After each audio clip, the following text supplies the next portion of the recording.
Let's see if this is working.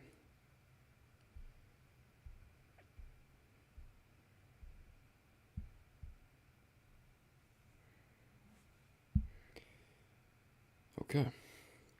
So today, again, I'm not claiming to be. I'm not. When I make these live streams, I'm not saying like, oh, I have so much experience in life and here's what I have to say. It's more so just like these are things that I've noticed from great men, and this is something I've noticed personally as well. But the reason why this live stream is called It's Okay to Look Like an Idiot is because recently I felt like an idiot. My father is helping me start a business where I transfer people's content from YouTube over to places like Rumble and Odyssey. And so that means you have to write emails, and you have to learn how to do copywriting, which is difficult because I'm not used to that. I'm not a good writer, and I don't know how to do it, which is why I'm glad I have my dad to help me because he has a lot more experience than I do. And anytime I try to do something alone, I'm like, I'll go back and tell him about it and say, what do you think about when I said this? Or what should I do when this guy says this? If I did something differently, then I feel like an idiot. I absolutely feel like an idiot because that was an opportunity to get a new client.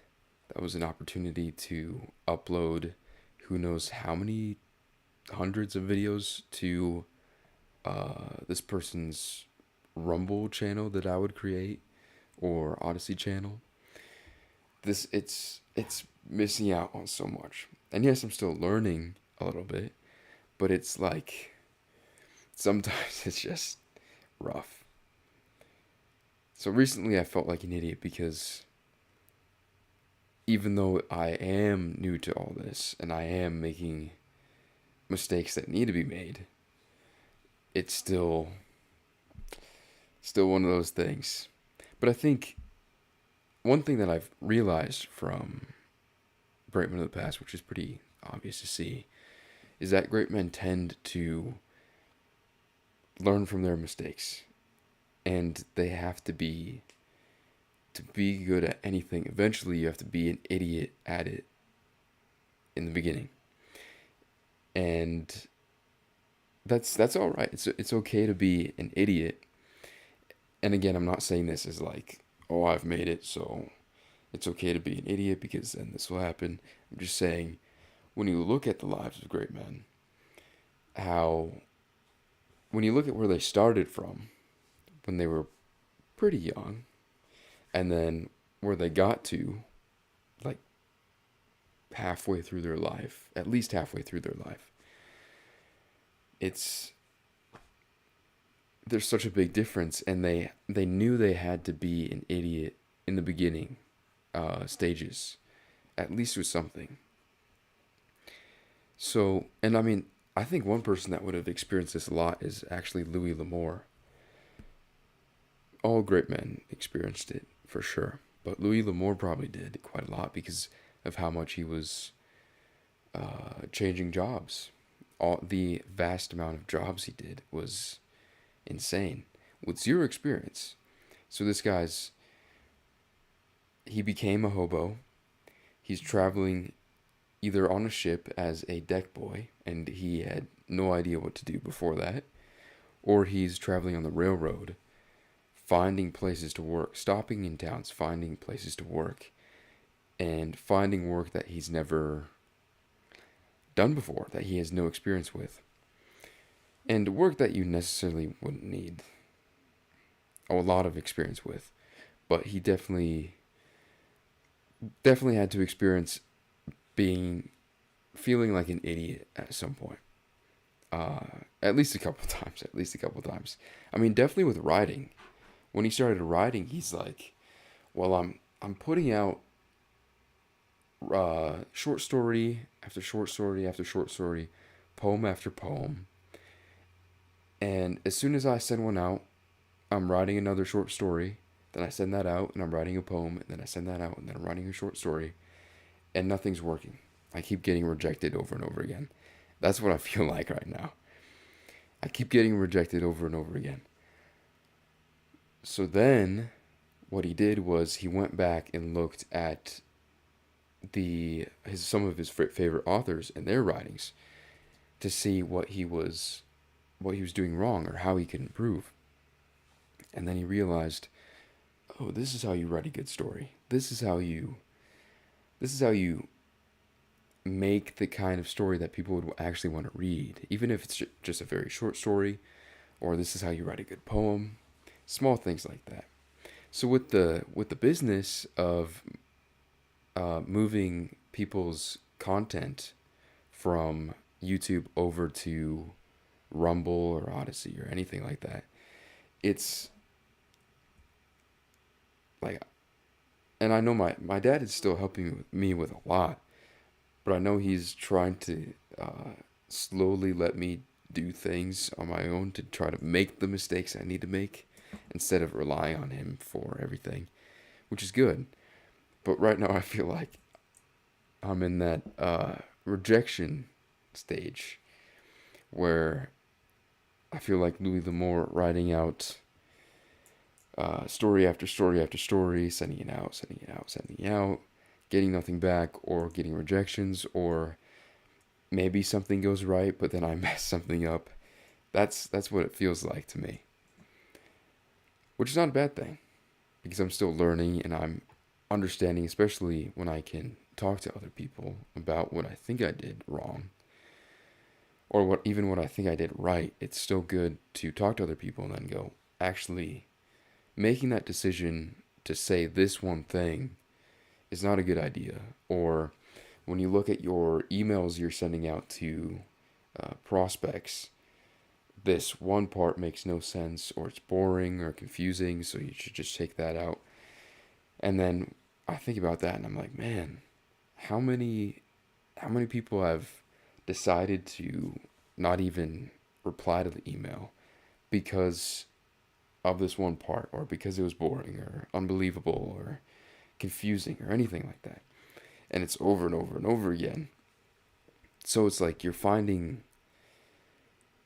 hundreds of people to email and then you get like 3 responses. And then trying to figure out what emails work better, like what format works better, what just anything. And it's difficult. And I feel like an idiot. That's for sure. I feel like an idiot. But yeah, Louis L'Amour was a good example of that. I don't know who else would be a good example. I guess what's his name? I forgot his name. I made a video about him maybe 4 months ago. Don't remember what his name was though. He was Hugh Glass. That's who it was. So Hugh Glass was, I think, another person. Actually, like I said, all great men could be put in this category of feeling like an idiot at some point because they don't know how to do something.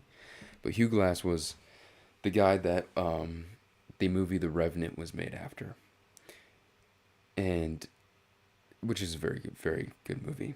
But this is a guy that worked on the frontier as a trapper, mainly. So I'm sure he felt like an idiot when he didn't know how to do any of that when he first started off. Or another great man who I made videos on is Teddy Roosevelt. And he's another good example because he started ranching. And I mean, there's, especially with something like ranching, there's no way you cannot feel like an idiot in the beginning. There's no way. No way. And then, I mean, he eventually ended up losing his entire stock of cattle because of a terrible winter storm. Who knows if he could have prevented that or anything, but I'm sure he felt like an idiot because of that as well. Hi, Barb King. Sorry I'm late. No problem at all. Trying to think of some other men. Oh, John Howland. That's another good example. And John Howland is a man that traveled over to the colonies. He's actually one of my ancestors, which is pretty cool. He traveled over to the colonies in the 1600s, and he was the man that was famous for falling off the Mayflower.